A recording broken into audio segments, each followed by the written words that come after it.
All right, let's get straight to it. If you're even thinking about Google Summer of Code for 2026, you need to listen up. This is your strategic survival guide. The game has totally changed, and we're here to break down the new rules of engagement. Let's dive in. First things first, a reality check. Just look at this funnel. Last time, almost 99,000 people registered. That got filtered down to about 23,000 who actually submitted a proposal. And from that group, just under 1,300 were accepted. So let's be blunt, the days of GSoC being a casual side project are long gone. This is now a professional, industrial-scale pipeline into open source. And this number, this says it all, doesn't it? 8.4%. That's the success rate for people who actually went through the effort of submitting a full proposal. Less than 1 in 10. Just let that sink in for a second. That is the level of competition you're facing. Okay, so to have any chance of succeeding, you've got to understand the modern GSoC battlefield. And look, knowing the challenges isn't meant to scare you off. It's actually the first and most critical step to building a strategy that can win. This right here identifies the 3 huge threats to the whole GSoC ecosystem. First up, maintainer burnout. Mentors are getting absolutely swamped with low-quality pull requests, PRs. It's gotten so bad that some are using unofficial geographic filters just to manage the noise. Second, what's called tag culture and spam. This is when people submit tiny, worthless fixes for typos just to pad their GitHub stats. Trust me, that's a fast track to getting blacklisted. And finally, the harassment line.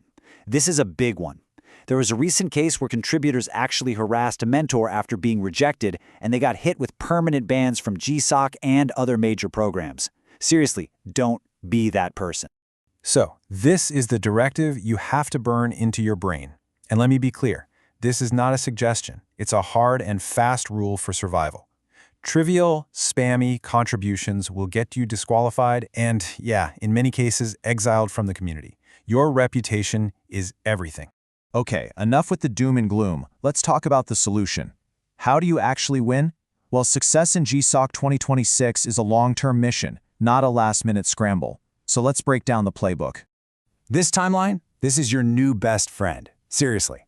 Notice that Phase 1, the foundation phase, starts way back in October 2025. And the core strategy is spelled out right there at the bottom. Your success is decided 6 months before the application window even opens. Let's zoom in on these first 2 phases. From October to November, you're in recon mode. You're picking 5 to 10 potential organizations and just analyzing them. Then, by December, you're making first contact with 2 or 3 meaningful pull requests. Then comes the big day in late February, critical response day. If your main organization gets accepted into GSoC, you go all in. If it doesn't, you've got a 48-hour window to pivot to one of your backup. I cannot say this loudly enough. This is the #1 rookie mistake.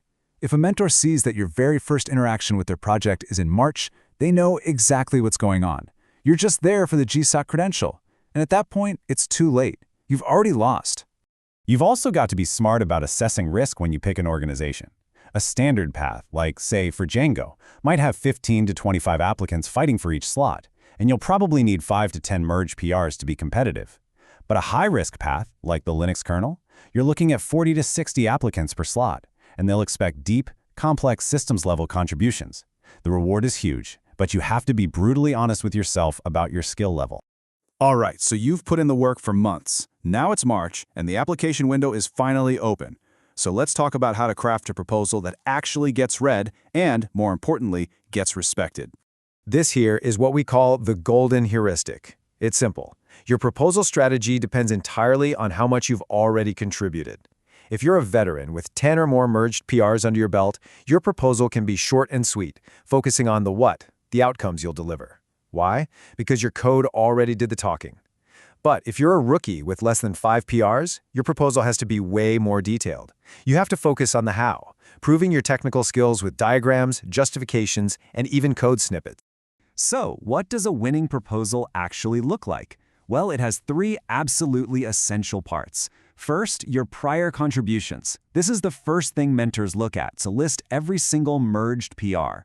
Second, your technical approach. You have to show, not just tell. Use diagrams, lay out API designs. And third, a detailed weekly timeline. Have specific goals for each week, and, this is key, build in a 25% buffer for when things inevitably go wrong. Now, a quick but super important word on AI. It can be a useful tool, but it's also a massive trap. So what's okay? The green lights? Using it for grammar, spell checking, making your sentences clearer. Totally fine. The red lights? Generating code you can't explain, or having it write your core technical approach. The authenticity test is simple. Mentors are investing in you, not your large language model. If you can't explain your own proposal in an interview, you are done. Okay, let's pull the camera back for a minute and look at the real endgame here. This whole thing isn't just about a 3-month program or a line on your resume. It's about launching your career. It's all about playing the long game. You gotta forget this myth that having a fancy college name on your application will get you in. The reality? Success comes from a consistent, verifiable history of contributions. We've seen stories of students from totally unknown colleges who got in because they just put in the work for 6 to 12 months. The goal isn't the certificate, it's the commit history. That is what gets you hired. So, as we wrap this up, here's your final directive. It's 3 simple commands. Number 1, start today. The real work is done in October and November, not in March. Number 2, respect the community. That means 0 spam and meaningful code only. And number 3, build a career. Don't just be a participant for a summer, aim to become a long-term contributor, maybe even a future maintainer. We've just covered the high-level strategy, but you know the devil is always in the details. For a much deeper dive, these are the original source materials we used.